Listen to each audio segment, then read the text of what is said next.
جی امید ہے کہ آپ سب خیریت سے ہوں گے۔ نور مقدم قتل کیس کے حوالے سے بڑی اہم جو اپڈیٹ ہے وہ سامنے آ چکی ہے۔ چلان رپورٹ کا انتظار تھا، 670 صفحات پر مبنی چلان رپورٹ منظر عام پر آ چکی ہے اور 7 صفحات اس میں سب سے امپورٹنٹ ہیں، اور چلان رپورٹ آپ کہہ سکتے ہیں کہ سب سے مستند ڈاکومنٹ یا دستاویز ہے اس پورے کیس کے حوالے سے، کیونکہ اس کیس کے تفتیشی عبدالستار نے اب تک جو تفتیش کی، جو ایویڈنس سامنے آئے اور جو شہادتیں اور جو گواہیاں انہوں نے کلیکٹ کی، اس کا اس پوری رپورٹ کے اندر تفصیلی ذکر ہے۔ اس سے پہلے بھی ہم نے ویڈیو کی، اس میں کچھ چیزیں آپ لوگوں کے ساتھ شیئر کی۔ اس ویڈیو کے اندر ایک تو جو مالی ہے جان محمد اور جو چوکیدار افتخار، اس کے کردار کے حوالے سے بات کریں گے، اور موبائل فون نور مقدم کا اور ظاہر جعفر کا، اس حوالے سے بھی اس چلان رپورٹ کے اندر بڑے اہم انکشافات کیے گئے ہیں۔ ایک تو نور مقدم کا موبائل فون ریکور کرنے کے لیے، برآمد کرنے کے لیے پولیس مرکزی ملزم ظاہر جعفر کو جیل سے F7 والے اس گھر میں لے کر آئی جہاں پر یہ قتل ہوا تھا، اور اس دوران شوکت مقدم صاحب بھی ان کے ساتھ تھے، اور ظاہر جعفر کی نشاندہی کے اوپر نور مقدم کا موبائل، جو اس نے اپنے اعترافی بیان میں پولیس کو بتایا کہ میں نے دوسرے کمرے میں چھپا دیا تھا، وہ برآمد کر لیا گیا، اور موبائل کی سکرین ٹوٹی ہوئی تھی۔ اور اس کے بعد دوسرے نمبر پر لاہور سے فنگر پرنٹس اور DNA کی رپورٹس وہ اس چلان رپورٹ کے ساتھ لگائی گئی ہیں، اور اس سے یہ ثابت ہوتا ہے کہ مرکزی ملزم ظاہر جعفر نے ہی قتل کیا تھا یہ۔ اور DNA رپورٹ سے ایک اور انکشاف سامنے آیا ہے کہ قتل سے پہلے نور مقدم کے ساتھ جنسی زیادتی بھی کی گئی تھی، اور جنسی زیادتی کے حوالے سے دفعہ 376 پولیس نے اس چلان رپورٹ میں اور اس FIR کے اندر، جو FIR کی ضمنیاں ہوتی ہیں، اس میں ایڈ کر دی۔ مالی اور خانسامہ کی لوکیشن جو کہ CDR موبائل فون کی نکلوائی گئی، اس سے ثابت ہوا کہ وقوع کے وقت یہ بھی گھر میں موجود تھے، جائے وقوع پر موجود تھے۔ اور 12 اگست کو DNA رپورٹ جاری ہوئی، جس میں DNA رپورٹ میں نور مقدم کا ریپ ثابت ہوا۔ اس کے علاوہ CCTV فوٹیج جو پولیس کے ہاتھ لگی تھی، یہ بڑا امپورٹنٹ نقطہ ہے۔ CCTV فوٹیج جو کہ پولیس نے اس کے بعد وہ پوری فوٹیج انہوں نے اپنے قبضے میں لے لی، اور اس کی انہوں نے ڈیٹیل جاری کی ہیں۔ CCTV فوٹیج انہوں نے میڈیا کو یا کسی جگہ اس طرح سے جاری نہیں کی۔ CCTV فوٹیج کے مطابق 18 جولائی کو نور مقدم اس گھر میں داخل ہوئی، یعنی کہ وقوع سے 2 روز پہلے ظاہر جعفر کے گھر داخل ہوئی، اور CCTV فوٹیج میں نظر آ رہا ہے کہ چوکیدار نے نور مقدم سے کوئی کسی قسم کی پوچھ گچھ یا سوال جواب نہیں کیے، اور اس کو دیکھتے ہی گھر کا مرکزی دروازہ کھول دیا اور وہ اندر چلی گئی۔ اور CCTV فوٹیج میں ہی یہ نظر آ رہا ہے کہ گھر کے جو پالتو جانور تھے وہ بھی مانوس تھے نور مقدم سے، اور پالتو جانوروں کا بیہیویئر، یعنی کہ جس وقت نور مقدم گھر میں داخل ہوئی، وہ یہ ثابت کرتا ہے کہ وہ اس سے پہلے بھی اس گھر میں آتی رہی تھی۔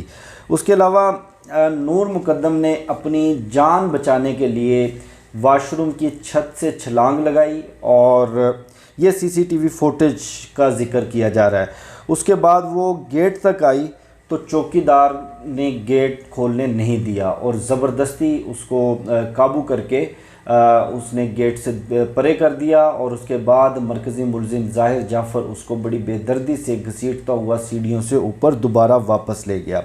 مقدمے کے تفتیشی نے اس میں لکھا ہے کہ اگر چوکیدار گیٹ کھولنے دیتا تو نور مقدم قتل نہ ہوتی، اس کو قتل ہونے سے بچایا جا سکتا تھا۔ مالی نے بھی چوکیدار کا ساتھ دیا، مالی نے بھی گیٹ کھولنے نہ دیا، اور اب اس میں کنفیوژن ہے، بہت سارے لوگوں کے ذہن میں سوال ہوگا کہ آیا نور مقدم نے ایک مرتبہ جان بچانے کی کوشش میں گیٹ تک گئی، یا وہ 2 مرتبہ جان بچانے کے لیے گیٹ تک گئی، لیکن اس حوالے سے اس میں کلیئرٹی نہیں ہے۔ لیکن یہ بہرحال کہ مالی اور خانسامہ کا چوکیدار مالی جان محمد اور چوکیدار افتخار کا کردار اس کا تعین ہو گیا ہے کہ انہوں نے اس قتل میں، اس جرم میں معاونت کی. اس کا مرکزی ملزم ظاہر جعفر کا، اس قاتل درندے کا اس نے ساتھ دیا اور ایک معصوم جان بچانے کی کوشش کرتی ہوئی نور مقدم کی کسی طرح کی کوئی مدد نہ کی.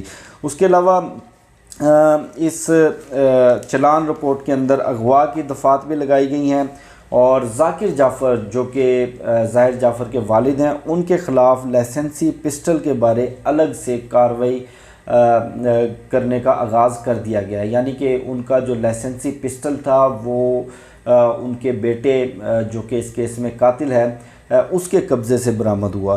ایک اور بڑا اہم نقطہ جو اس میں سامنے آیا ہے وہ قتل سے ایک دن قبل یعنی کہ 19 جولائی کو 3:50 پر امریکہ کی فلائٹ کی ٹکٹ بک کروائی ہوئی تھی ظاہر جعفر نے.